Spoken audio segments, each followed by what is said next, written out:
പിന്നെ ഞാൻ പറഞ്ഞു വേറൊരു കാര്യം കേട്ടോ, നമ്മുടെ വണ്ടി കത്തിപ്പോയി.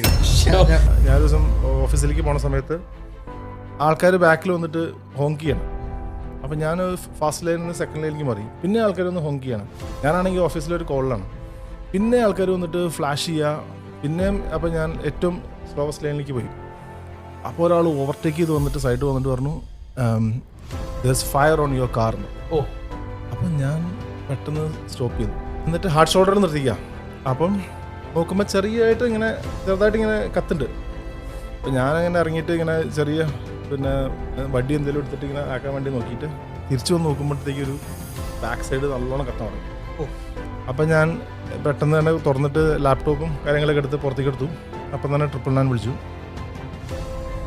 ഒരു 3 മിനിറ്റ്സിനുള്ളിൽ സംഭവം ഒരു 40% കത്തി. അപ്പോഴത്തേക്കിങ്ങനെ എത്തിയിട്ട് ഒരു 4 മിനിറ്റ്സിൽ പിന്നെ 3 ഫയർ എഞ്ചിൻ്റെ വണ്ടിയൊക്കെ വന്നു. അവർ കംപ്ലീറ്റ് M4 ഒക്കെ ബ്ലോക്ക് ചെയ്ത് എല്ലാവരും നോക്കി. ഞാനവിടെ ഫോണൊക്കെ പിടിച്ചിങ്ങനെ സൈലന്റ്. എന്നിട്ട് അതൊരു 50-60% കത്തി. അത് അവർ കെടുത്തി ഫുള്ളാക്കി കെടുത്തിയപ്പോഴത്തേക്ക് എന്തുകൊണ്ടാണ് കത്തിയെന്ന് എനിക്കിപ്പോഴും അറിയില്ല.